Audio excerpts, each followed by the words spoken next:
महान सोमे ज्ञान गुरु शब्द गुर पीरा गहर गंभीरा बिन शब्द जग बौरानंग हलत पलत दे रखियक सर्ब सांझी वालता दे प्रतीक मनुखता दे रहबर जुगो जुग अटल धन धन सतगुरु गुरु ग्रंथ साहिब सच्चे पातशाह महाराज जीओ। सतगुरां दी मुबारक पावन पवित्र खजूरी अंदर सुभायमान जुड़मिल बैठे प्यारे सतसंगी जनों, सतगुरां ने अपार बख्शिश रहमत कृपा की है,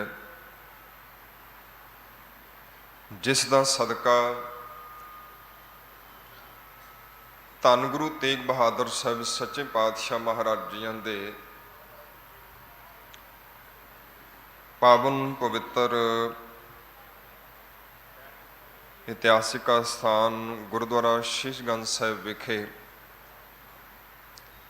हाजरी भरन का वडमुला बेशकीमती समा प्राप्त होया है। आप समूह संगतां सतगुरां दे पावन दर ते पहुँच करके अपने वडमुले बेशकीमती जीवन समय अते सवासां नूं सफला करन दा सफल यतन कर रहे हो। आप जियां ने हुणे ही गुरु के प्यारिਆਂ पासों आसा जी की वार का शब्द कीर्तन सरवण किया है। हुण समा है जो लड़ीवार गुरशब्द विचार चल रही है। अज का जो पावन शब्द है जो सतगुरां ने सानू दात जो बख्शिश किया है,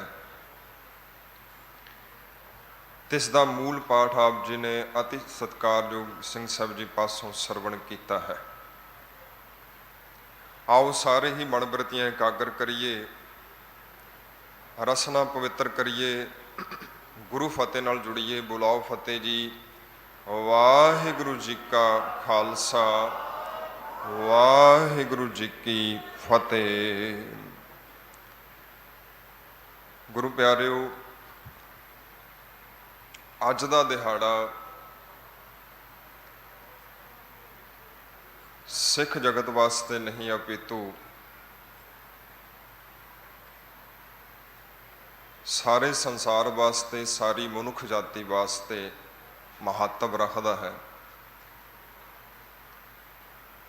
क्योंकि अज साहिब सतगुरु धन गुरु ग्रंथ साहिब सच्चे पातशाह महाराज जी का संपूर्णता दिवस है। अते नाल ही धन सतगुरु गुरु रामदास सच्चे पातशाह महाराज जियां दा ज्योति जोत गुरपुरब भी है।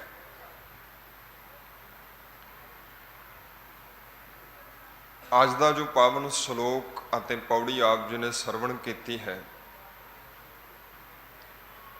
पहले श्लोक की विचार जिहड़ी आप जी सरवण कर चुके हो, और जो श्लोक आप जी ने सरवण किया है, ये श्लोक सतगुरु गुरु रामदास सच्चे पातशाह महाराज जी के द्वारा उच्चारण किया हुआ है। पातशाह जी ने इस श्लोक के अंदर मनुख दियां दो प्रवृत्तियां, दो वृत्तियां जिन्हां दा मनुखी मन ते बहुत ही गहरा असर है, या आप इस तरह कह लीए कि सवेर तो शाम तक साडे मन के अंदर जिन्ना कुछ भी चलता है, करीबन करीबन 90% ये दो वृत्तियां साडे मन के अंदर लगातार चलदियां रहिंदियां ने, जिन्हां दा जिक्र महाराज ने इस पावन श्लोक के अंदर किया है। पहला महाराज ने लालच की गल की है, तो दूजे काम की गल की है। ਸਤਿਗੁਰੂ ਜੀ ਆਰੰਭ ਕਰਦੇ ਨੇ, ਸਾਰਾ ਦਿਨ ਲਾਲਚ ਅਟਿਆ। ਸਾਰਾ ਦਿਨ ਤੋਂ ਭਾਵ ਕੀ ਹੈ ਕਿ ਸਵੇਰ ਤੋਂ ਸ਼ਾਮ ਤੱਕ ਮਨੁੱਖ ਦੇ ਮਨ ਦੇ ਅੰਦਰ ਲਾਲਚ ਦੀ ਬਿਰਤੀ ਪ੍ਰਧਾਨ ਰਹਿੰਦੀ ਹੈ। ਸਵੇਰ ਤੋਂ ਸ਼ਾਮ ਤੱਕ ਇਹਦੇ ਅੰਦਰ ਜੋ ਵਿਚਾਰ ਚੱਲਦੇ ਨੇ, ਉਹਨਾਂ 'ਚ ਬਹੁਤਾਤ ਜਿਹੜਾ ਹੈ ਉਹ ਲਾਲਚ ਕੰਮ ਕਰਦਾ ਹੈ।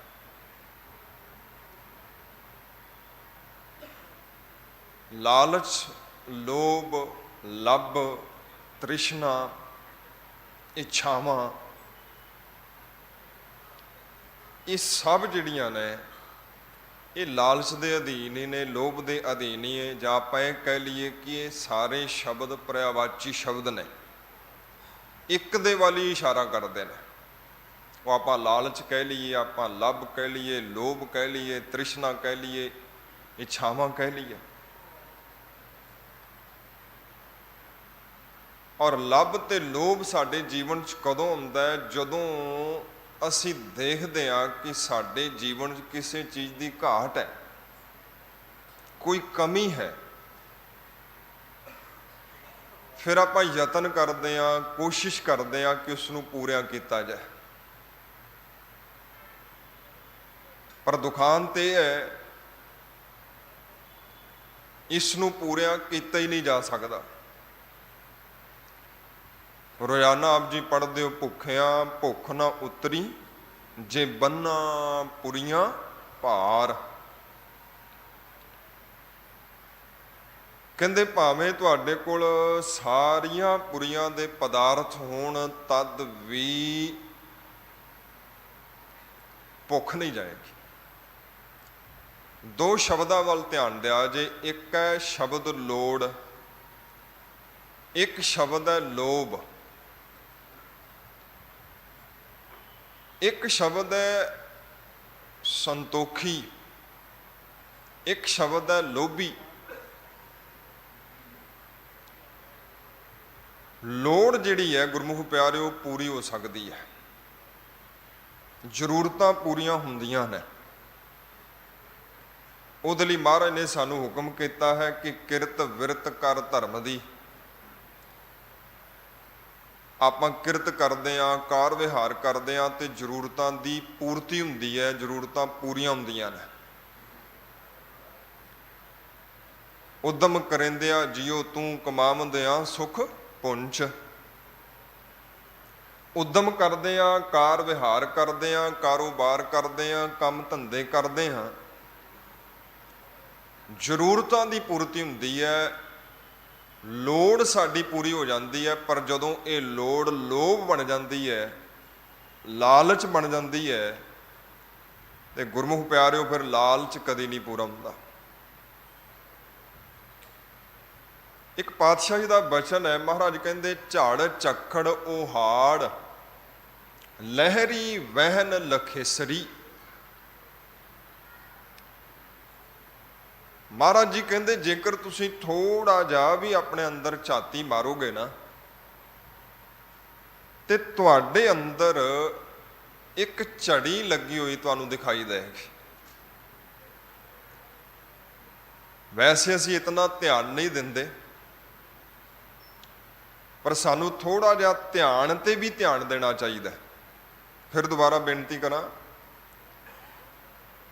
ਕਿ ਸਾਨੂੰ ਆਪਣੇ ਧਿਆਨ ਤੇ ਧਿਆਨ ਰੱਖਣਾ ਚਾਹੀਦਾ। ਧਿਆਨ ਤੇ ਧਿਆਨ ਰੱਖਣ ਤੋਂ ਭਾਵ ਕੀ ਹੈ ਪਿਆਰਿਓ? ਤੁਸੀਂ ਸੋਚਦੇ ਕੀ ਹੋ, ਸਾਰਾ ਦਿਨ ਤੁਹਾਡੇ ਅੰਦਰ ਚੱਲਦਾ ਕੀ ਹੈ? ਮਹਾਰਾਜ ਕਹਿੰਦੇ ਸਾਰਾ ਦਿਨ ਲਾਲਚ ਅਟਿਆ। ਅਟਿਆ ਤੋਂ ਭਾਵ ਹੈ ਲਿਬੜਿਆ ਰਹਿੰਦਾ। ਇਹ ਸਾਰਾ ਦਿਨ ਇਹਦੇ ਅੰਦਰ ਜੋ ਫੁਰਨੇ ਚੱਲਦੇ ਨੇ ਉਹ ਲਾਲਚ ਨਾਲ ਲਿਬੜੇ ਰਹਿੰਦੇ ਨੇ।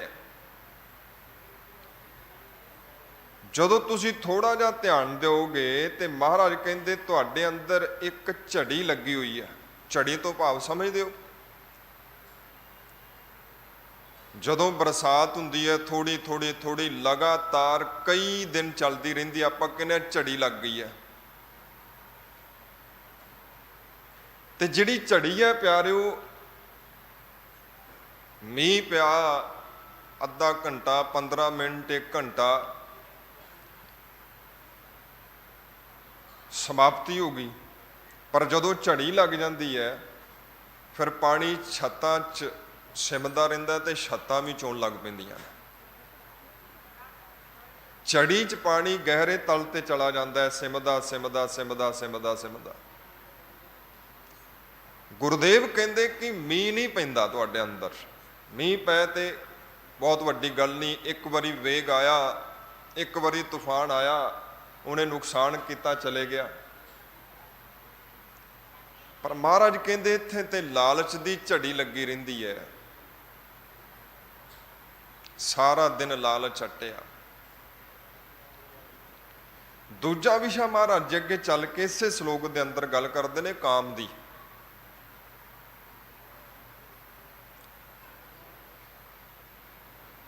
ਇਸੇ ਤਰ੍ਹਾਂ ਮਹਾਰਾਜ ਕਹਿੰਦੇ ਕਾਮ ਦੀ ਵੀ ਝੜੀ ਲੱਗੀ ਰਹਿੰਦੀ ਹੈ। ਕੁਝ ਵਿਚਾਰ ਲਾਲਚ ਨਾਲ ਸੰਬੰਧਿਤ ਹੁੰਦੇ ਨੇ, ਕੁਝ ਕਾਮ ਨਾਲ, ਵਾਸ਼ਨਾ ਨਾਲ ਸੰਬੰਧਿਤ ਹੁੰਦੇ ਨੇ। ਆਪਣੇ ਸਮੇਂ ਦੇ ਪ੍ਰਸਿੱਧ ਮਨਸਵਿਦ ਜੇਕਰ ਕਾਰਲ ਜੁੰਗ ਨੂੰ ਤੁਸੀਂ ਪੜ੍ਹੋ ਤੇ ਉਹ ਇੱਕ ਗੱਲ ਕਹਿੰਦਾ ਹੈ, ਉਹ ਆਪਣੇ ਆਧਾਰ ਤੇ ਕਹਿੰਦਾ ਹੈ, ਪਰ ਉਸ ਗੱਲ ਦੇ ਅੰਦਰ ਦਮ ਹੈ। ਨੂੰ ਵਾਚਿਆ, ਮੈਂ ਬੰਦੇ ਦੇ ਮਨ ਤੇ ਕੰਮ ਕਰਨਾ ਸ਼ੁਰੂ ਕੀਤਾ ਤਾਂ ਕਹਿੰਦਾ ਕਿ ਮੇਰੇ ਸਾਹਮਣੇ ਇੱਕ ਚੀਜ਼ ਆਈ ਕਿ ਜੋ ਮਨੁੱਖੀ ਮਨ ਹੈ ਉਹਦਾ ਕੇਂਦਰ ਬਿੰਦੂ ਕਾਮ ਹੈ। ਹਾਲਾਂਕਿ ਸਤਿਗੁਰੂ ਜੀ ਕਹਿੰਦੇ ਨਹੀਂ, ਮਨੁੱਖ ਦਾ ਕੇਂਦਰ ਬਿੰਦੂ ਰਾਮ ਹੈ, ਪਰ ਉਹਦੇ ਲਈ ਯਾਤਰਾ ਕਰਨੀ ਪੈਂਦੀ ਹੈ, ਉਹਦੇ ਲਈ ਮੁਸ਼ੱਕਤ ਕਰਨੀ ਪੈਂਦੀ ਹੈ, ਉਹਦੇ ਲਈ ਘਾਲ ਕਰਨੀ ਪੈਂਦੀ ਹੈ, ਕਮਾਈ ਕਰਨੀ ਪੈਂਦੀ ਹੈ। ਕਾਮ, ਕ੍ਰੋਧ, ਲੋਭ, ਮੋਹ, ਹੰਕਾਰ ਦੇ ਲਈ ਕੋਈ ਮੁਸ਼ੱਕਤ ਥੋੜੀ ਕਰਨੀ ਪੈਂਦੀ ਹੈ। ਉਹ ਕਹਿੰਦਾ ਕਿ ਬੰਦੇ ਦੀ ਸੋਚਣੀ ਦਾ ਕੇਂਦਰ ਬਿੰਦੂ ਕਾਮ ਹੈ। ਕਹਿੰਦਾ ਜੇਕਰ ਤੁਸੀਂ ਬੰਦੇ ਦੀਆਂ ਗੱਲਾਂ ਸੁਣੋ, 4-5 ਹਮ ਉਮਰ ਬੰਦੇ ਬੈਠੇ ਨੇ, ਉਹਨਾਂ ਦੀਆਂ ਗੱਲਾਂ ਸੁਣ ਲਓ। ਕਿਸੇ ਵਿਸ਼ੇਸ਼ ਵਿਸ਼ੇ ਤੇ ਕੋਈ ਗੱਲ ਚੱਲਦੀ ਹੈ, ਕੋਈ ਮੀਟਿੰਗ ਚੱਲਦੀ ਹੈ, ਵੱਖਰੀ ਗੱਲ ਹੈ। ਪਰ ਜੇਕਰ 4-5 ਬੰਦੇ ਵੈਸੇ ਹੀ ਗੱਲਾਂ ਕਰਦੇ ਨੇ ਨਾ ਹਮ ਉਮਰ, ਤਾਂ ਕਹਿੰਦਾ ਕਿ ਉਹਨਾਂ ਦੀਆਂ ਗੱਲਾਂ 'ਚੋਂ ਤੁਹਾਨੂੰ ਪਤਾ ਲੱਗ ਜਾਏਗਾ ਕਿ ਇਹਨਾਂ ਦੀਆਂ ਗੱਲਾਂ ਦਾ ਕੇਂਦਰ ਬਿੰਦੂ ਕੀ ਹੈ। ਫਿਰ ਗੁਰਮੁਖ ਪਿਆਰਿਓ, ਤੁਸੀਂ ਆਪਣੇ 4 ਚੁਫੇਰੇ ਦੇਖਦੇ ਹੋ, ਸਮਾਜ ਨੂੰ ਦੇਖਦੇ ਹੋ, ਤੁਸੀਂ ਸਿਨੇਮਾ ਦੇਖਦੇ ਹੋ,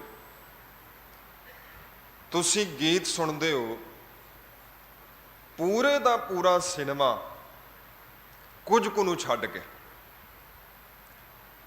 ਕੁਝ ਸਿਨੇਮਾ ਚੰਗਾ ਵੀ ਬਣਦਾ, ਐਸੀ ਗੱਲ ਨਹੀਂ ਹੈ, ਪਰ ਕੁਝ ਕੁ ਨੂੰ ਛੱਡ ਕੇ ਜੇਕਰ ਤੁਸੀਂ ਧਿਆਨ ਦਿਓਗੇ ਤੇ ਸਾਰਾ ਸਿਨੇਮੇ ਦਾ ਜਿਹੜਾ ਕੇਂਦਰ ਬਿੰਦੂ ਹੈ ਉਹ ਇੱਕੋ ਹੀ ਚੀਜ਼ ਹੈ। ਝੜ ਝੱਖੜ ਉਹਾੜ ਲਹਿਰੀ ਵਹਿਣ ਲਖੇਸਰੀ। ਕਿਉਂਕਿ ਜਿਹੜੀ ਚੀਜ਼ ਦੀ ਝੜੀ ਤੁਹਾਡੇ ਅੰਦਰ ਲੱਗੀ ਹੈ, ਅੱਜ ਨਹੀਂ ਤੇ ਕੱਲ ਤੁਹਾਡੀਆਂ ਅੱਖਾਂ ਰਾਹੀਂ ਬਾਹਰ ਆਏਗਾ ਉਹ ਚੀਜ਼, ਤੁਹਾਡੇ ਬੋਲਾਂ ਰਾਹੀਂ ਬਾਹਰ ਆਏਗੀ ਚੀਜ਼, ਉਹ ਤੁਹਾਡੇ ਕਰਮਾਂ ਰਾਹੀਂ ਬਾਹਰ ਆਏਗੀ ਉਹ ਚੀਜ਼। ਕੁਝ ਸਮੇਂ ਦੇ ਲਈ ਤੁਹਾਡੇ ਵਿਚਾਰਾਂ 'ਚ ਝੜੀ ਲੱਗੇਗੀ ਤੇ ਫਿਰ ਉਹ ਵਿਚਾਰ ਹੌਲੀ ਹੌਲੀ ਹੌਲੀ ਹੌਲੀ ਤੁਹਾਡੇ ਕਰਮ ਬਣ ਜਾਣਗੇ। ਇੱਕ ਨੁਕਤਾ ਧਿਆਨ ਰੱਖਿਓ, ਇੱਕ ਸੱਜਣ ਕਹਿੰਦਾ ਕਿ ਵਿਚਾਰ ਬੀਜੋ ਤੇ ਤੁਸੀਂ ਕਰਮਾਂ ਦੀ ਫਸਲ ਵੱਢੋਗੇ, ਕਰਮ ਬੀਜੋ ਤੇ ਤੁਸੀਂ ਆਦਤਾਂ ਦੀ ਫਸਲ ਵੱਢੋਗੇ, ਆਦਤਾਂ ਬੀਜੋ ਤੁਸੀਂ ਚਰਿੱਤਰ ਦੀ ਫਸਲ ਵੱਢੋਗੇ, ਚਰਿੱਤਰ ਬੀਜੋ ਤੁਸੀਂ ਨੀਅਤੀ ਦੀ ਫਸਲ ਵੱਢੋਗੇ। ਸ਼ੁਰੂਆਤ ਕਿੱਥੋਂ ਹੁੰਦੀ ਹੈ ਜੀ? ਇਹਨੂੰ ਸਤਿਗੁਰੂ ਜੀ ਕਹਿੰਦੇ ਨੇ, ਜੋ ਜੀ ਹੋਏ ਸੋ ਉਗਵੈ, ਮੋਹ ਕਾ ਕਹਿਆ ਵਾਉ। ਝੜ ਝੱਖੜ ਉਹਾਰ, ਲਹਿਰੀ ਵੈਣ ਲਖੇਸਰੀ। ਸਾਰਾ ਦਿਨ ਲਾਲਚ ਅਟਿਆ, ਪਰ ਇਹ ਕਹਿੰਦੇ ਸਾਰਾ ਦਿਨ ਤੇ ਤੂੰ ਲਾਲਚ ਚ ਲਿਬੜਿਆ ਰਹਿੰਦਾ। ਸਵੇਰ ਤੋਂ ਸ਼ਾਮ ਤੱਕ ਤੇਰੇ ਅੰਦਰ ਝੜੀ ਲਾਲਚ ਦੀ ਲੱਗੀ ਰਹਿੰਦੀ ਹੈ। ਫਿਰ ਜਦੋਂ ਤੁਹਾਡੇ ਅੰਦਰ ਪਿਆਰਿਓ ਇਹ ਚੀਜ਼ ਪੂਰੇ ਰੂਪ ਦੇ ਅੰਦਰ ਚੱਲਣੀ ਸ਼ੁਰੂ ਹੋ ਜਾਂਦੀ ਹੈ, ਫਿਰ ਇਹਨੇ ਬਾਹਰ ਵੀ ਆਉਣਾ ਹੈ। ਕਰਮਾਂ ਦੇ ਰਾਹੀਂ ਬਾਹਰ ਆਏਗੀ, ਨੇਤਰਾਂ ਦੇ ਰਾਹੀਂ ਬਾਹਰ ਆਏਗੀ। ਸਿਨੇਮਾ ਕੌਣ ਬਣਾਉਂਦਾ ਹੈ? ਮੇਰੇ ਤੇ ਤੁਹਾਡੇ ਵਰਗੇ ਲੋਕਾਂ ਚੋਂ ਹੀ ਨੇ। ਕਿੰਨਾਂ ਨੂੰ ਦੇਖ ਕੇ ਬਣਦਾ ਹੈ? ਸਮਾਜ ਦਾ ਅਕਸ਼ ਦੇਖ ਕੇ, ਸਮਾਜ ਦਾ ਪ੍ਰਤੀਬਿੰਬ ਵੇਖ ਕੇ, ਸਮਾਜ ਦੀ ਮੰਗ ਦੇਖ ਕੇ, ਲੋਕਾਂ ਦੀ ਮੰਗ ਦੇਖ ਕੇ ਸਿਨੇਮਾ ਬਣਦਾ ਹੈ। ਤੋ ਤੁਸੀਂ ਸਿਨੇਮਾ ਦੇਖੋ, ਉਹਦਾ ਕੇਂਦਰ ਬਿੰਦੂ ਇੱਕ ਹੀ ਹੈ। ਜਦੋਂ ਆਪਾਂ ਗੀਤਾਂ ਦੀ ਗੱਲ ਕਰਦੇ ਹਾਂ ਤੇ ਆਮ ਤੌਰ ਤੇ ਗੱਲ ਕਹੀ ਜਾਂਦੀ ਜੀ ਸੱਭਿਆਚਾਰ ਦੀ ਸੇਵਾ। ਚਲੋ ਚੰਗੇ ਗੀਤ ਵੀ ਬਣਦੇ ਨੇ, ਚੰਗੇ ਗਾਣ ਵਾਲੇ ਵੀ ਹੈਗੇ ਨੇ। ਬਹੁਤਾਤ ਦੇ ਅੰਦਰ ਜਿੰਨੇ ਵੀ ਗੀਤ ਨੇ ਉਹਨਾਂ ਦਾ ਕੇਂਦਰ ਬਿੰਦੂ ਇੱਕੋ ਹੀ ਹੈ, ਜਿੰਦੀ ਗੱਲ ਮਹਾਰਾਜ ਜੀ ਇਸੇ ਪਾਵਨ ਸ਼ਲੋਕ ਦੇ ਅੰਦਰ ਕਰਨਗੇ। ਅੱਗੇ ਚੱਲ ਕੇ ਤੁਸੀਂ ਸੁਣੋਗੇ ਕਿ ਸਾਡਾ ਆਲ ਦੁਆਲਾ ਕਿਸ ਤਰ੍ਹਾਂ ਘੁਮਾ ਫਿਰਾ ਕੇ ਗੱਲ ਇੱਕੋ ਥਾਂ ਤੇ ਲਿਆ ਕੇ ਟਿਕਾ ਦਿੰਦਾ। ਬਸ ਉਸ ਤੋਂ ਅੱਗੇ ਨਹੀਂ ਜਾ ਸਕਦੇ ਆਪਾਂ। ਸਾਡੀ ਸੋਚਣੀ ਉੱਥੇ ਦੀ ਉੱਥੇ ਰੁਕੀ ਹੋਈ ਹੈ।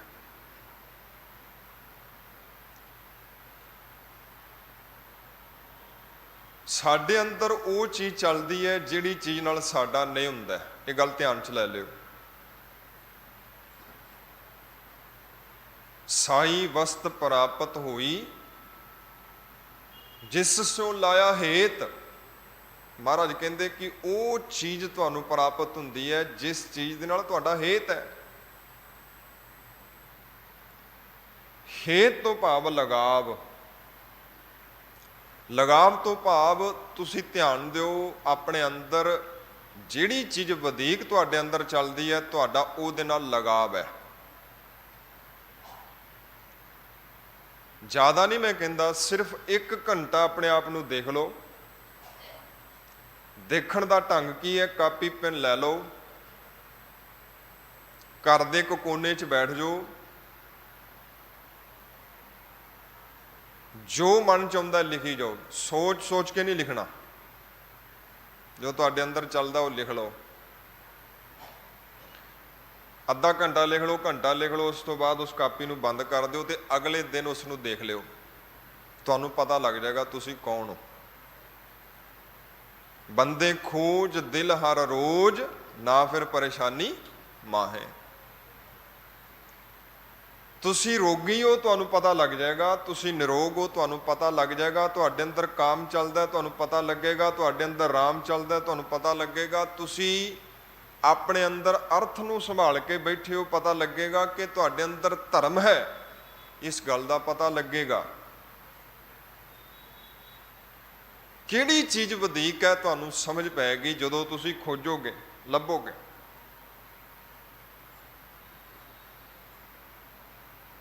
ਆਪਣੇ ਆਪ ਨੂੰ ਵਾਚੋਗੇ, ਸਵੈ ਪੜਚੋਲ ਕਰੋਗੇ, ਫਿਰ ਪਤਾ ਲੱਗੇਗਾ ਕਿ ਤੁਹਾਡੇ ਅੰਦਰ ਕਿਹੜੀ ਚੀਜ਼ ਵਧੀਕ ਚੱਲਦੀ ਪਈ ਹੈ। ਬੇਨਤੀ ਕਰ ਰਿਹਾ ਸੀ, ਮਹਾਰਾਜ ਕਹਿੰਦੇ ਸਾਰਾ ਦਿਨ ਲਾਲਚ ਅਟਿਆ,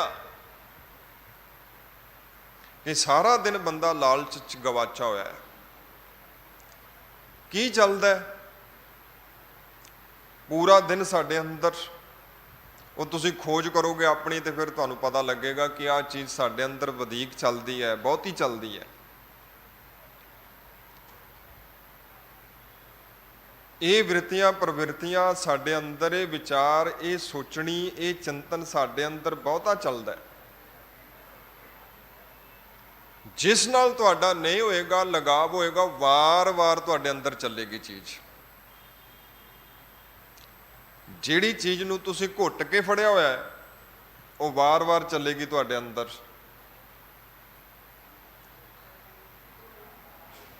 ਗੁਰੂ ਰਾਮਦਾਸ ਸੱਚੇ ਪਾਤਸ਼ਾਹ ਮਹਾਰਾਜ ਜੀ ਕਿਰਪਾ ਕਰਦੇ ਨੇ ਕਿ ਜਿਸ ਨੂੰ ਤੁਸੀਂ ਪਕੜ ਲਿਆ ਨਾ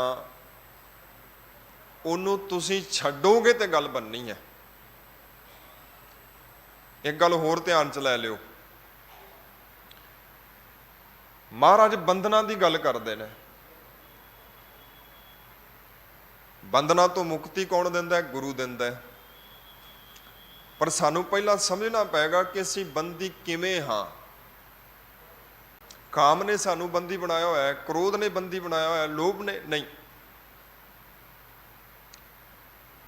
ਅਸੀਂ ਇਹਨਾਂ ਨੂੰ ਫੜਿਆ ਹੋਇਆ ਹੈ। ਇਹ ਤੇ ਵਿਚਾਰੇ ਛੁੱਟਣਾ ਚਾਹੁੰਦੇ ਨੇ, ਅਸੀਂ ਨਹੀਂ ਛੱਡਦੇ ਇਹਨਾਂ ਨੂੰ।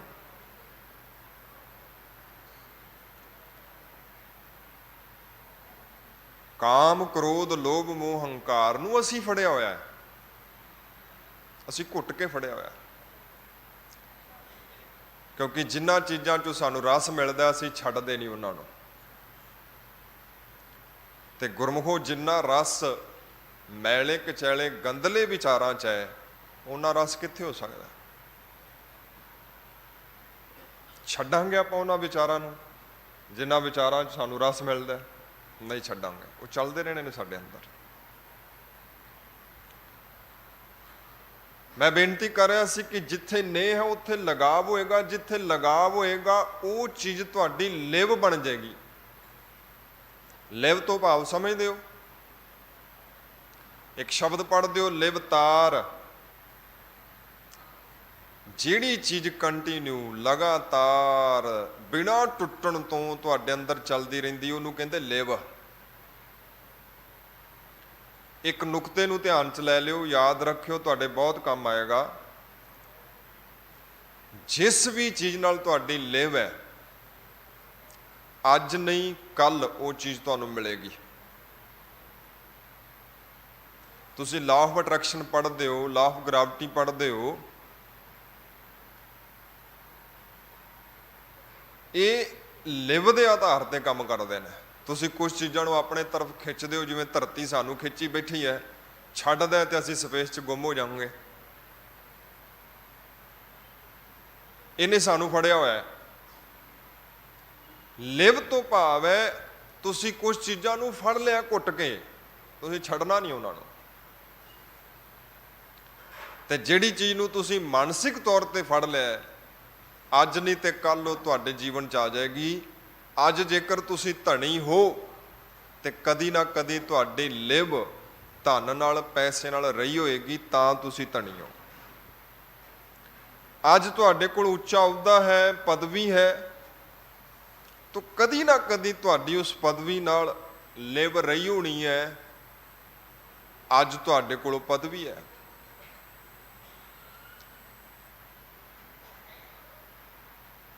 ਤੁਹਾਡੇ ਕੋਲ ਧਨ ਹੈ, ਦੌਲਤ ਹੈ, ਸੰਪਦਾ ਹੈ, ਪੁੱਤਰ ਨੇ, ਧੀਆਂ ਨੇ, ਪਰਿਵਾਰ ਨੇ, ਇਹਨਾਂ ਨਾਲ ਲਿਵ ਸੀ। ਆਉਣ ਵਾਲੇ ਸਮੇਂ ਦੇ ਅੰਦਰ ਤੁਹਾਨੂੰ ਉਹੀ ਮਿਲੇਗਾ ਜਿਹਦੇ ਨਾਲ ਲਿਵ ਹੋਏਗੀ। ਸੰਸਾਰ ਨਾਲ ਲਿਵ ਹੈ, ਭਰਪੂਰ ਮਿਲੇਗਾ। ਜਿੱਦਣ ਨਿਰੰਕਾਰ ਨਾਲ ਲਿਵ ਬਣ ਗਈ, ਨਿਰੰਕਾਰ ਮਿਲ ਜਾਏਗਾ। ਅਰਥ ਨਾਲ ਲਿਵ ਹੈ, ਭਰਪੂਰ ਮਿਲੇਗਾ।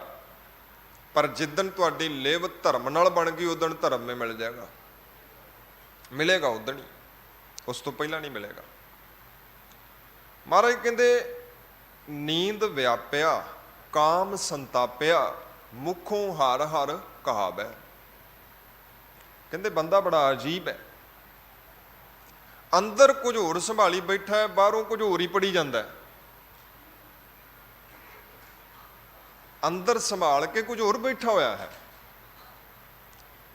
ਪਰ ਮੂੰਹ ਤੋਂ ਉੱਪਰ ਉੱਪਰ ਹਰੀ ਹਰੀ ਪੜ੍ਹਦਾ ਹੈ, ਰਾਮ ਰਾਮ ਪੜ੍ਹਦਾ ਹੈ, ਵਾਹਿਗੁਰੂ ਵਾਹਿਗੁਰੂ ਕਹਿੰਦਾ ਹੈ। ਨੀਂਦ ਵਿਆਪਿਆ, ਕਾਮ ਸੰਤਾਪਿਆ, ਮੁਖੋਂ ਹਰ ਹਰ ਕਹਾਵੈ। ਤੇ ਮਹਾਰਾਜ ਕਹਿੰਦੇ ਮੂੰਹ ਕਾ ਕਹਿਆ ਵਾਓ। ਜਿੰਨਾ ਸਮਾਂ ਤੁਹਾਡੇ ਅੰਦਰੋਂ ਉਹ ਚੀਜ਼ ਪ੍ਰਗਟ ਨਹੀਂ ਹੁੰਦੀ, ਉਹਨਾਂ ਸਮਾਂ ਸਤਿਗੁਰੂ ਜੀ ਕਹਿੰਦੇ ਬਾਹਰ ਕਿਹਾ ਹੋਇਆ ਤੁਹਾਡਾ ਅਰਥ ਨਹੀਂ ਰੱਖਦਾ। ਇਸੇ ਚੀਜ਼ ਨੂੰ ਮਹਾਰਾਜ ਕਹਿੰਦੇ ਪਾਠ ਪੜਿਓ ਅਰ ਵੇਦ ਵਿਚਾਰਿਓ, ਨਿਵਲ ਭੁਯੰਗਮ ਸਾਧੇ, ਪੰਚ ਜਨਾ ਸਿਓ ਸੰਗ ਨਾ ਛੁਟਕਿਓ, ਅਧਿਕ ਅਹੰਗ ਬੁੱਧ ਬਾਧੇ। ਪਿਆਰੇ ਇਨ ਬਿਦ ਮਿਲਨ ਨਾ ਜਾਈ, मैं किए कर्म अनेका। हार पर्यो स्वामी कै द्वार, दीजै बुद्ध। तो गुरमुखों लिव किथे है? महाराज कहते लिव है सारा दिन लालच अटिया मनमुख हो रहे गल्लां। मैं बेनती की सी कि जो तुहाडे अंदर चलदा है वो तुहाडे कर्मां च आ जाना है। ते सतगुरु जी कहते सारा दिन लालच चटिया रहिंदा है, लिबड़िया रहिंदा है। मन च लालच ऐसे करके मनमुख दियां गल्लां भी होर हो जांदियां ने। मनमुख दियां गल्लां च तुहानूं रब नहीं मिलेगा, परमात्मा नहीं मिलेगा, बंदगी इबादत नाम सिमरन ये चीज़ां नहीं मिलणगियां, होर होर गल्लां करेगा।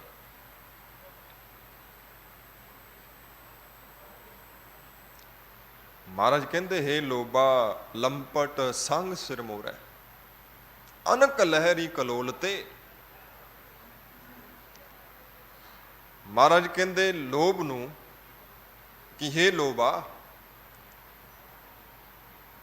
जिस मनुख दे अंदर तेरियां लहरां उठदियां ने, झड़ झखड़ ओहार लहरी वैण लखेसरी, लोभ लहर अत नीझर बाजै काया डूबे केसवा। कहते जिस हिरदे दे अंदर वड्डियां वड्डियां लहरां उठदियां ने लोभ दियां लालच दियां, वो सिरमौर व्यक्ति सियाणे व्यक्ति सूझवान व्यक्ति जिहड़े ने वो भी तेरियां लहरां च कलोल करने शुरू कर दिंदे ने। तो बंदे नूं ऐसा बन दिंदा है, बंदा किसी जोगा नहीं रहिंदा। फिर वो अपने मित्रां जोगा नहीं रहिंदा, वो अपने परिवार जोगा नहीं रहिंदा, अपने इष्ट जोगा नहीं रहिंदा। इक्को चीज़ उहदे अंदर लगातार चलती रहिंदी है। तो गुरसिख प्यारिओ आरंभ करते ने गुरुदेव, सारा दिन लालच अटिया मनमुख हो रहे गल्लां, राती उगै दबिया नवें सोत सब ढिला। सारा दिन दौड़ भज करदा है, रात नूं थक हार के टुट के पै जांदा। ना दिन संभालिया, जदों दिन ही नहीं संभालिया रात कित्थों संभलेगी। जे दिन संभल गया रात भी संभल जाती है।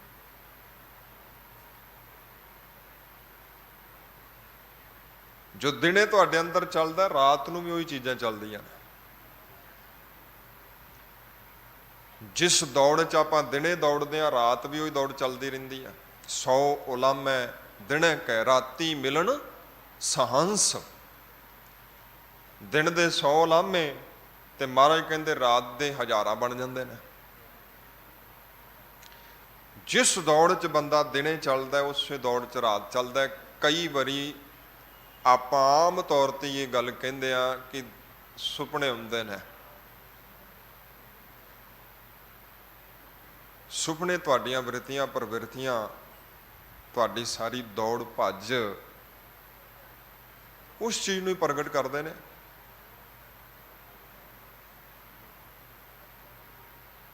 महाराज ते कहंदे कबीर साहब जी के बचन तुसीं पढ़दे हो ना, कबीर सुपने हों बरड़ाए कै जे मुख निकसै राम, ताकै पग की पानी मेरे तन को चाम। कि जिहड़ा सुपने च बड़ा के रात नूं बड़ा के राम कहंदा है, रब कहंदा है, परमात्मा कहंदा है, उहदे पैरां दी जिहड़ी जुत्ती है वो मेरे तन दे चमड़े दी बना दित्ती है। रात वाहिगुरू कदों तुसीं कहोगे जेकर तुसीं दिने क्या है। सारा दिन लालच अटिया मनमुख हो रहे गल्लां, राती उगै दबिया नवें सोत सब ढिला। 9 दे 9 दरवाजे ढिले पै गए, रात पै गया। मनमुखां दै सिर जोरा अमर है, नित देवें सब भला। मैं बेनती की सी भी पहला विशा लालच है, दूजा विशा काम है। ਮਨਮੁਖ ਦੇ ਜੀਵਨ ਦੇ ਅੰਦਰ ਮਹਾਰਾਜ ਕਹਿੰਦੇ ਕਾਮਣੀ ਦਾ ਬਹੁਤ ਬਹੁਤ ਜ਼ਿਆਦਾ ਪ੍ਰਭਾਵ ਹੁੰਦਾ ਹੈ। ਦੇਖੋ ਮਹਾਰਾਜ ਨੇ ਇਸਤਰੀ ਦੇ ਦੋ ਰੂਪਾਂ ਦਾ ਜ਼ਿਕਰ ਕੀਤਾ ਹੈ ਪਵਿੱਤਰ ਬਾਣੀ 'ਚ। ਇਸ ਨੂੰ ਧਿਆਨ ਨਾਲ ਖਿਆਲ ਨਾਲ ਸਰਵਣ ਕਰਿਓ। ਇੱਕ ਰੂਪ ਹੈ ਜਿਸ ਰੂਪ ਨੂੰ ਮਹਾਰਾਜ ਜੀ ਸਾਡੇ ਸਮਕਸ਼ ਰੱਖਦੇ ਨੇ ਕਿ ਰੱਬ ਤੋਂ ਬਾਅਦ ਜੇਕਰ ਕਿਸੇ ਦੀ ਗੱਲ ਹੁੰਦੀ ਹੈ ਤਾਂ ਇਸਤਰੀ ਦੀ ਹੁੰਦੀ ਹੈ। ਭੰਡ ਜੰਮੀ ਹੈ ਭੰਡ ਨਮੀ ਹੈ, ਭੰਡ ਮੰਗਣ ਵਿਆਹ ਹੋ, ਭੰਡ ਹੋਵੈ ਦੋਸਤੀ ਭੰਡਾ ਚੱਲੇ ਰਾਹੂ, ਭੰਡ ਮੂਆ ਭੰਡ ਬਾਲੀ ਹੈ, ਭੰਡ ਹੋਵੈ ਬੰਦਾਨ, ਸੋ ਕਿਉ ਮੰਦਾ ਆਖੇ ਜਿਤ ਜੰਮੈ ਰਾਜਾਨ। ਦੂਸਰਾ ਰੂਪ ਜਿਹੜਾ ਹੈ ਉਹ ਹੈ, ਉਹ ਚਾਹੇ ਇਸਤਰੀ ਹੈ ਚਾਹੇ ਪੁਰਸ਼ ਹੈ, ਜਦੋਂ ਉਹਦੇ ਜੀਵਨ 'ਚ ਕੇਂਦਰ ਬਿੰਦੂ ਕਾਮ ਬਣਦਾ। ਗੁਰਦੇਵ ਕਹਿੰਦੇ ਮਨਮੁੱਖਾਂ ਦੇ ਸਿਰ ਜੋਰਾ ਅਮਰ ਹੈ। ਜੋਰਾਂ ਤੋਂ ਭਾਵ ਇਸਤਰੀ ਕੀ ਮਨਮੁੱਖਾਂ ਦੇ ਜੀਵਨ 'ਚ ਜਿਹੜਾ ਹੁਕਮ ਚੱਲਦਾ ਹੈ ਉਹ ਇਸਤਰੀ ਦਾ ਚੱਲਦਾ ਹੈ, ਕਿਉਂਕਿ ਮਨਮੁੱਖ ਦੇ ਜੀਵਨ ਦੇ ਅੰਦਰ ਕਾਮ ਵਾਸ਼ਨਾ ਬਹੁਤ ਆਲੇ ਦਰਜੇ ਤੇ ਹੁੰਦੀ ਹੈ। ਫਿਰ ਲੋਭ ਤੇ ਲਾਲਚ 'ਚ ਕਾਮ 'ਚ ਪਈ ਹੋਈ ਇਸਤਰੀ ਉਹ ਹੁਕਮ ਕਰਦੀ ਹੈ, ਆਪਣੀ ਮਰਜ਼ੀ ਦੇ ਮੁਤਾਬਕ ਉਹਨੂੰ ਚਲਾਉਣਾ ਸ਼ੁਰੂ ਕਰ ਦਿੰਦੀ, ਉਹਨੂੰ ਆਪਣੀ ਕਠਪੁਤਲੀ ਬਣਾ ਲੈਂਦੀ ਹੈ।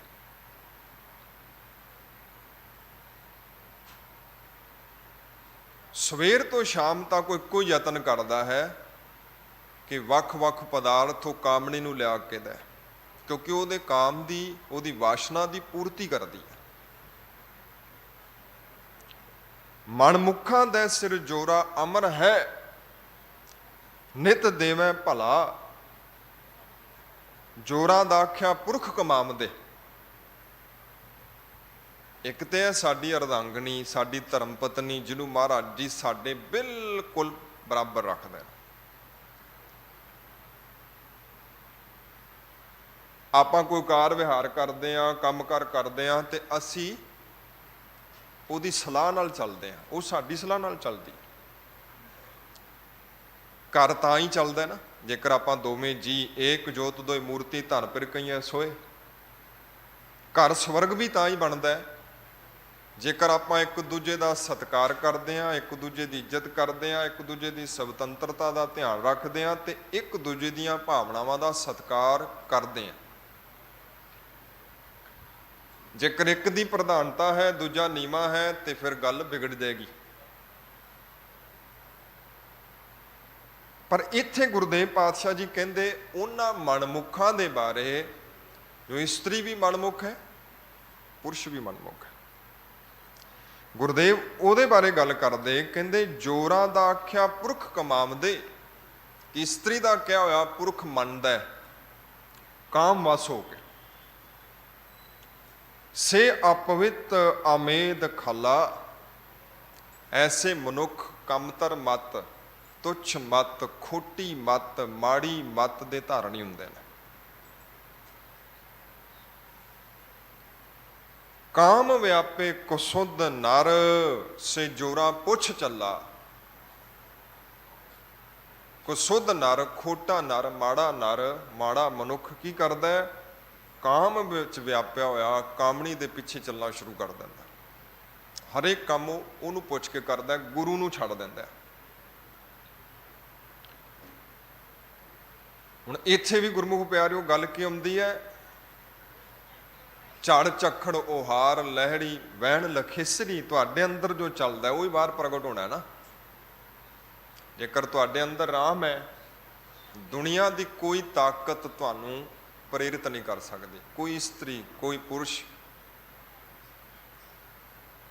ਤੁਸੀਂ ਆਪਣੇ ਗੁਰੂ ਦੇ ਕਹੇ ਹੋਏ ਦੇ ਮੁਤਾਬਕ ਚੱਲੋਗੇ। ਇੱਕ ਘਟਨਾ ਦਾ ਜ਼ਿਕਰ ਮਿਲਦਾ ਗੌਤਮ ਬੁੱਧ ਜੀ ਦੇ ਜੀਵਨ 'ਚ। ਕਹਿੰਦੇ ਇੱਕ ਥਾਂ ਤੇ ਰੁਕਿਓ, ਸਾਰਾ ਪਿੰਡ ਉੱਥੇ ਇਕੱਠਾ ਹੋਇਆ ਸੀ, 3 ਕੁ ਮਹੀਨੇ ਰੁਕਣਾ ਸੀ, ਸਭ ਨੂੰ ਸੁਤੰਤਰਤਾ ਸੀ, ਜੋ ਜਿਹਨੂੰ ਚਾਹੇ ਆਪਣੇ ਘਰ ਲੈ ਜਾਏ, ਧਿਆਨ ਦਿਆ ਜੇ।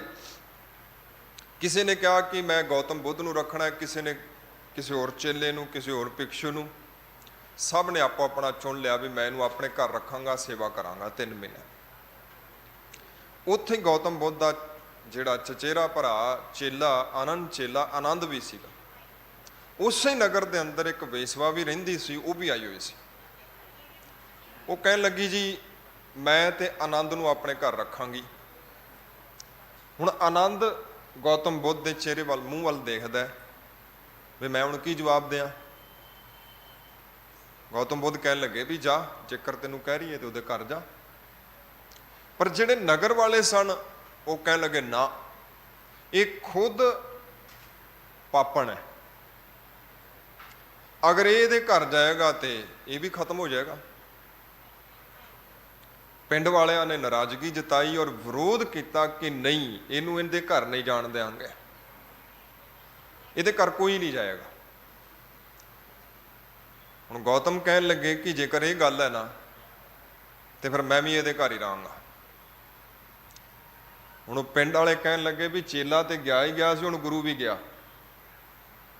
ਹੁਣ ਗੁਰੂ ਵੀ ਨਹੀਂ ਬਚਦਾ। 3 ਮਹੀਨੇ ਗੱਲਾਂ ਹੁੰਦੀਆਂ ਰਹੀਆਂ। ਇਹ ਮੈਂ ਹੁਣੇ ਬੇਨਤੀ ਕੀਤੀ ਹੈ ਨਾ ਕਿ ਇਹ ਜਿਹੜਾ ਵਿਸ਼ਾ ਹੈ ਇਹਦੇ ਚ ਰਸ ਬਹੁਤ ਹੈ। ਬਿਨਾਂ ਗੱਲਾਂ ਤੋਂ ਹੀ ਅਸੀਂ ਗੱਲਾਂ ਬਣਾਈ ਜਾਂਦੇ ਹਾਂ। ਇੰਨੀ ਕੋਈ ਗੱਲ ਹੁੰਦੀ ਉਹਨੂੰ ਆਪਾਂ ਬਹੁਤ ਵੱਡੀ ਖਿੱਚ ਦਿੰਦੇ ਹਾਂ। ਇਹ ਸਾਡਾ ਦੁਖਾਂਤ ਹੈ। ਕਮਜ਼ੋਰ, ਮਾੜਾ, ਖੋਟਾ ਹਿਰਦਾ ਜਗ੍ਹਾ ਦੇ ਦਿੰਦਾ ਇਹਨਾਂ ਚੀਜ਼ਾਂ ਨੂੰ। ਗੁਰਮੁਖ ਦੇ ਹਿਰਦੇ ਦੇ ਅੰਦਰ ਇਹ ਚੀਜ਼ਾਂ ਨਹੀਂ ਤੁਹਾਨੂੰ ਮਿਲਣਗੀਆਂ। ਕਹਿੰਦੇ ਹੁਣ ਗੁਰੂ ਵੀ ਗਿਆ, ਚੇਲਾ ਤੇ ਗਿਆ ਹੀ ਸੀ। 3 ਮਹੀਨੇ ਲੰਘ ਗਏ। 3 ਮਹੀਨਿਆਂ ਬਾਅਦ 2 ਗਿਰਵੇ ਪਾ ਕੇ ਗਏ ਸੀ ਨਾ, ਇੱਕ ਗੌਤਮ ਬੁੱਧ ਸੀ, ਇੱਕ ਉਹਦਾ ਚੇਲਾ ਸੀ। ਪਰ ਜਦੋਂ ਬਾਹਰ ਆਏ ਤੇ ਹੁਣ 2 ਦੀ ਜਗ੍ਹਾ 3 ਹੋ ਗਏ ਸਨ। ਉਹ ਜਿਹੜੀ ਵੇਸ਼ਵਾ ਸੀ ਉਹਨੇ ਵੀ ਗਿਰਵੇ ਪਾ ਲਿਆ ਸੀ। ਤਾਂ ਕੋਈ ਜ਼ਰੂਰੀ ਨਹੀਂ ਹੈ ਕਿ ਤੁਹਾਡੇ ਤੇ ਕੋਈ ਅਸਰ ਪਾ ਦੇਗਾ। ਕਿਉਂ ਪਾ ਦੇਗਾ? ਜੇਕਰ ਤੁਹਾਡੇ ਕੋਲ ਗੁਰੂ ਦੀ ਮੱਤ ਹੈ ਤੇ ਮਹਾਰਾਜ ਕਹਿੰਦੇ ਸੰਤ ਨਾ ਛਾਡਈ ਸੰਤੀ, ਜੋ ਕੋਟਕ ਮਿਲੇ ਅਸੰਤ। ਤੁਸੀਂ ਕਰੋੜਾਂ ਸੰਤਾਂ ਦੇ ਵਿੱਚ ਰਹਿ ਕੇ ਵੀ ਸੰਤ ਰਹਿ ਸਕਦੇ ਹੋ ਜੇਕਰ ਗੁਰੂ ਦੀ ਕਿਰਪਾ ਹੈ, ਗੁਰੂ ਦੀ ਰਹਿਮਤ ਹੈ। ਕੋਈ ਤੁਹਾਡੇ ਸੁਭਾਅ ਨੂੰ ਕਿਵੇਂ ਬਦਲ ਦੇਗਾ? ਪਰ ਜੇਕਰ ਤੁਸੀਂ ਕਮਜ਼ੋਰ ਹੋ ਫਿਰ ਕੋਈ ਵੀ ਬਦਲ ਦੇਗਾ। ਇਸੇ ਕਰਕੇ ਗੁਰਦੇਵ ਕਹਿੰਦੇ ਕਾਮ ਵਿਆਪੇ ਕਸੁੱਧ ਨਰ, ਕਿ ਕਾਮ ਵਿੱਚ ਤਲੀਨ ਹੋਇਆ ਬੰਦਾ ਫਿਰ ਕਾਮਣੀ ਦੇ ਮੁਤਾਬਕ ਹੋ ਜਾਂਦਾ ਹੈ। ਜੋ ਉਹਦੇ ਤੋਂ ਕਰਵਾਉਣਾ ਚਾਹੁੰਦੀ ਉਹ ਕਰਵਾ ਲੈਂਦੀ ਹੈ। ਉਹ ਗੁਰੂ ਨੂੰ ਨਹੀਂ ਪੁੱਛਦਾ। ਸਤਿਗੁਰ ਕੈ ਆਖਿਆ ਜੋ ਚੱਲੈ, ਸੋ ਸਤਿਪੁਰਖ ਭਲ ਭਲਾ। ਪਰ ਮਹਾਰਾਜ ਕਹਿੰਦੇ ਅਸਲ ਗੱਲ ਉਦੋਂ ਬੰਨੀ ਜੇ ਜਦੋਂ ਤੁਸੀਂ ਗੁਰੂ ਦੇ ਕਹੇ ਦੇ ਮੁਤਾਬਕ ਹੋ ਜਾਂਦੇ ਹੋ। ਉਸ ਤੋਂ ਪਹਿਲਾਂ ਗੱਲ ਨਹੀਂ ਬਣਨੀ।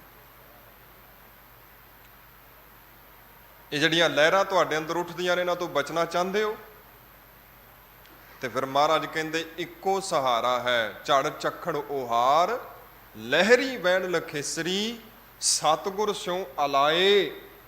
ਕਹਿੰਦੇ ਗੁਰੂ ਨੂੰ ਕਹਿ, ਫਿਰ ਕੀ ਹੋਏਗਾ? ਬੇੜੇ ਡੁੱਬਣ ਨਾ ਭਾਉ ਨਾਹੇ। ਫਿਰ ਕਹਿੰਦੇ ਤੇਰੇ ਜੀਵਨ ਰੂਪੀ ਬੇੜਾ ਡੁੱਬੇਗਾ ਨਹੀਂ ਜੇਕਰ ਤੂੰ ਗੁਰੂ ਨੂੰ ਕਹੇਂਗਾ। ਤੇ ਮਹਾਰਾਜ ਕੀ ਕਹਿੰਦੇ ਨੇ? ਸਤਿਗੁਰ ਕੈ ਆਖਿਆ ਜੋ ਚੱਲੈ, ਸੋ ਸਤਿਪੁਰਖ ਭਲ ਭਲਾ। ਕਹਿੰਦੇ ਜੋ ਇਹਨਾਂ ਲਾਲਚ ਤੋਂ, ਲੋਭ ਤੋਂ, ਵਿਕਾਰਾਂ ਤੋਂ ਮੁਕਤ ਹੋ ਕੇ ਗੁਰੂ ਦੀ ਟੇਕ ਲੈ ਲੈਂਦਾ ਹੈ, ਗੁਰੂ ਦਾ ਸਹਾਰਾ ਲੈ ਲੈਂਦਾ ਹੈ, ਉਹ ਸਤਿਪੁਰਖ ਹੈ, ਭਲਾ ਪੁਰਖ ਹੈ। ਉਹਨੇ ਅਸਲ ਮਾਇਨਿਆਂ ਦੇ ਅੰਦਰ ਗੁਰੂ ਦੀ ਬਖਸ਼ਿਸ਼ ਨੂੰ ਪ੍ਰਾਪਤ ਕੀਤਾ ਹੈ। ਜੋਰਾ ਪੁਰਖ ਸਭ ਆਪ ਉਪਾਇਨ, ਹਰ ਖੇਲ ਸਭ ਖਿਲਾ।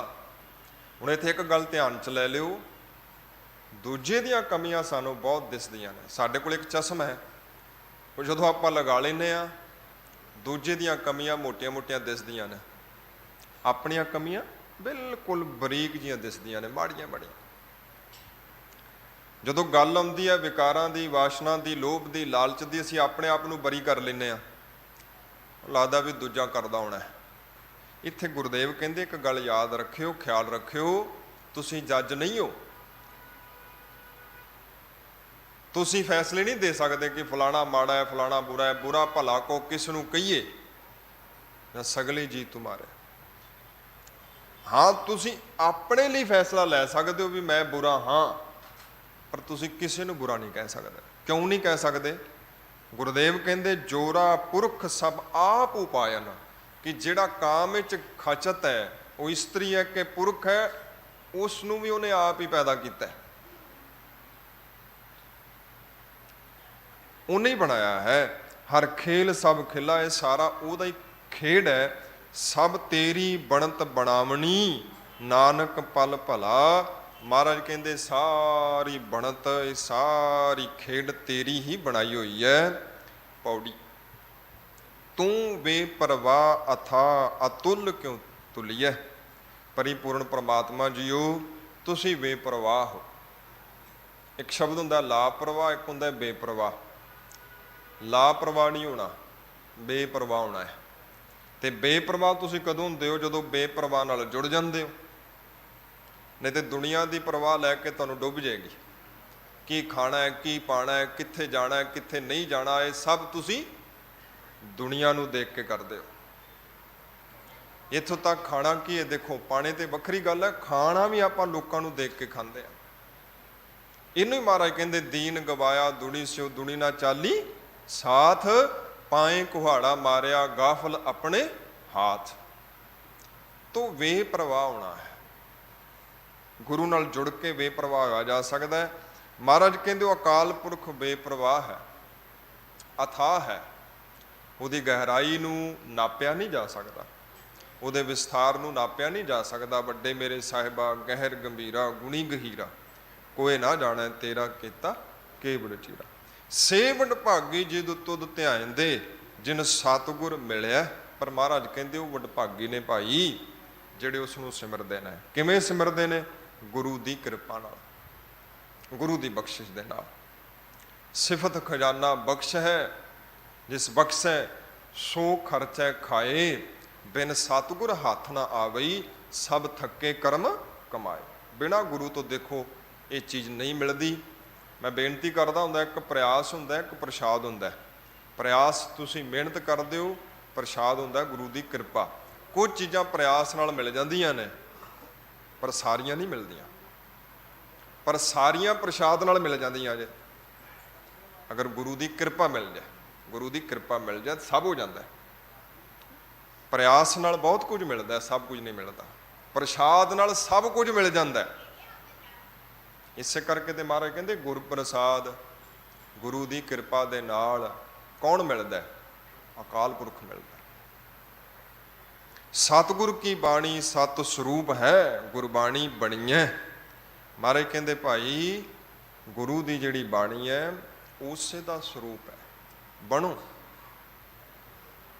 ਗੁਰਬਾਣੀ ਪੜ੍ਹਨੀ ਹੈ, ਗੁਰਬਾਣੀ ਬਣਨ ਵਾਸਤੇ। ਗੁਰਬਾਣੀ ਸੁਣਨੀ ਹੈ, ਗੁਰਬਾਣੀ ਬਣਨ ਵਾਸਤੇ। ਸੁਣਿਆ ਮੰਨਿਆ ਮਨ ਕੀਤਾ ਭਾਉ, ਅੰਤਰਗਤ ਤੀਰਥ ਮਲ ਨਾਉ। ਸਤਿਗੁਰ ਕੀ ਰੀਸੈ ਹੋਰ ਕੱਚ ਪਿੱਚ ਬੋਲਦੇ, ਸੇ ਕੁੜਿਆਰ ਕੂੜੇ ਝੜ ਪੜੀਐ। ਦੇਖੋ ਅਸਲ ਚੀਜ਼ ਆਏਗੀ ਤੇ ਨਕਲ ਵੀ ਆ ਜਾਂਦੀ ਹੈ। ਔਰ ਜਿਸ ਅਸਲ ਨੂੰ ਬਹੁਤਾ ਪਸੰਦ ਕੀਤਾ ਜਾਂਦਾ ਉਹਦੀ ਨਕਲ ਛੇਤੀ ਆ ਜਾਂਦੀ ਹੈ।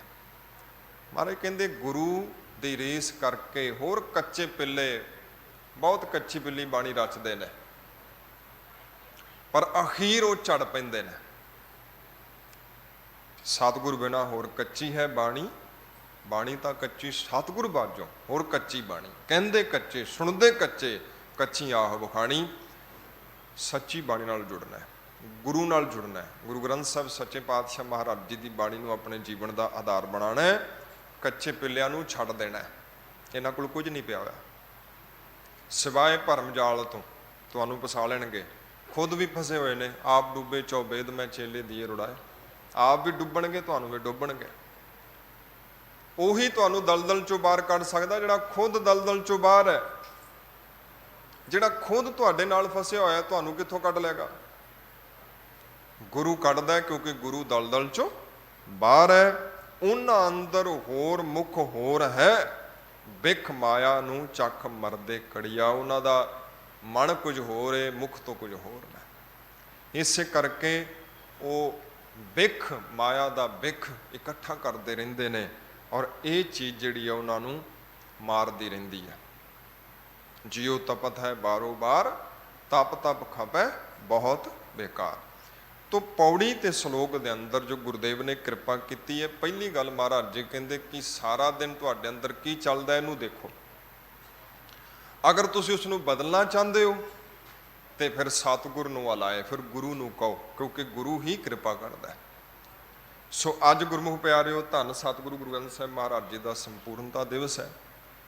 ਧੰਨ ਗੁਰੂ ਗ੍ਰੰਥ ਸਾਹਿਬ ਸੱਚੇ ਪਾਤਸ਼ਾਹ ਮਹਾਰਾਜ ਜੀ ਦੇ ਮੂਲ ਰੂਪ ਦੇ ਅੰਦਰ ਅਸੀਂ 3 ਗੁਰਪੁਰਬ ਜਿਹੜੇ ਨੇ ਉਹ ਮਨਾਉਂਦੇ ਹਾਂ।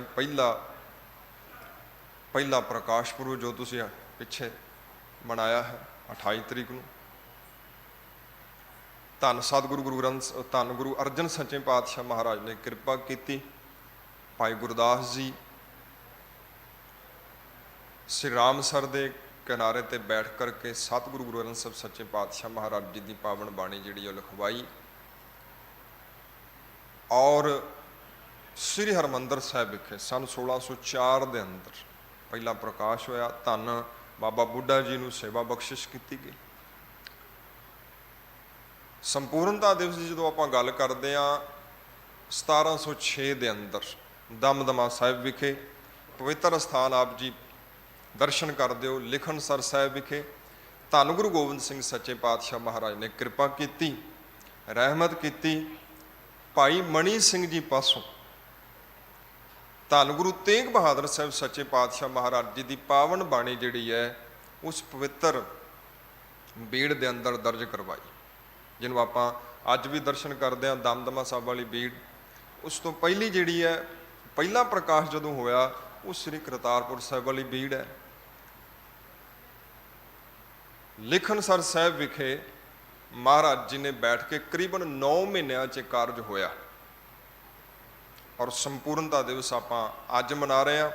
ਗੁਰਤਾ ਗੱਦੀ ਦਿਵਸ 1708 ਦੇ ਅੰਦਰ ਜਦੋਂ ਧੰਨ ਸਤਿਗੁਰੂ ਗੁਰੂ ਗੋਬਿੰਦ ਸਿੰਘ ਮਹਾਰਾਜ ਨੇ ਨੰਦੇੜ ਦੀ ਧਰਤੀ ਤੇ ਧੰਨ ਗੁਰੂ ਗ੍ਰੰਥ ਸਾਹਿਬ ਸੱਚੇ ਪਾਤਸ਼ਾਹ ਮਹਾਰਾਜ ਜੀਆਂ ਨੂੰ ਗੁਰਤਾ ਗੱਦੀ ਸੌਂਪ ਦਿੱਤੀ ਔਰ ਹੁਕਮ ਕੀਤਾ, ਸਭ ਸਿੱਖਣ ਕੋ ਹੁਕਮ ਹੈ ਗੁਰੂ ਮਾਨਿਓ ਗ੍ਰੰਥ। ਔਰ ਇਸ ਦੇ ਨਾਲ ਅੱਜ ਧੰਨ ਗੁਰੂ ਰਾਮਦਾਸ ਸੱਚੇ ਪਾਤਸ਼ਾਹ ਮਹਾਰਾਜ ਜੀਆਂ ਦਾ ਜੋਤੀ ਜੋਤ ਪੁਰਬ ਵੀ ਹੈ।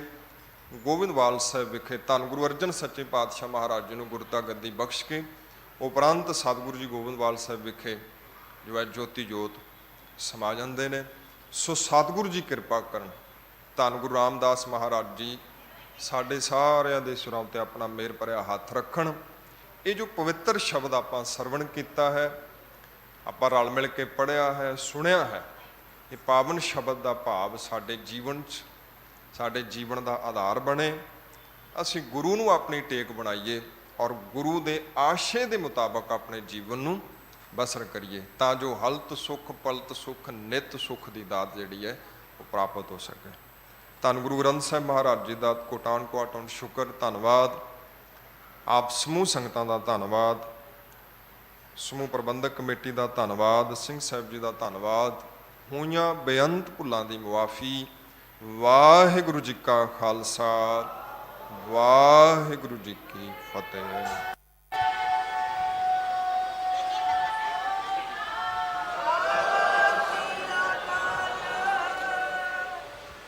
ਰਾਮ ਕਲੀ ਮਹੱਲਾ ਤੀਜਾ। ਆਨੰਦ ਇੱਕ ਓੰਕਾਰ ਸਤਿਗੁਰ ਪ੍ਰਸਾਦ। ਆਨੰਦ ਪਿਆ ਮੇਰੀ ਮਾਏ, ਸਤਿਗੁਰੂ ਮੈਂ ਪਾਇਆ।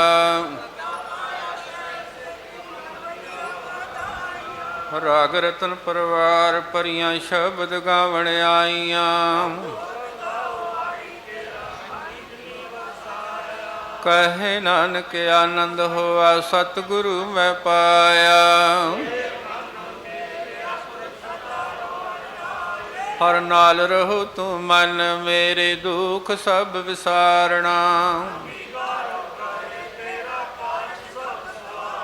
ਸਭਨਾ ਗੱਲਾਂ ਸਮਰੱਥ ਸੁਆਮੀ, ਸੋ ਕਿਉ ਮਨੋ ਵਿਸਾਰੇ। ਸਾਚੇ ਸਾਹਿਬਾ ਕਿਆ ਨਹੀਂ ਕਰ ਤੇਰੇ,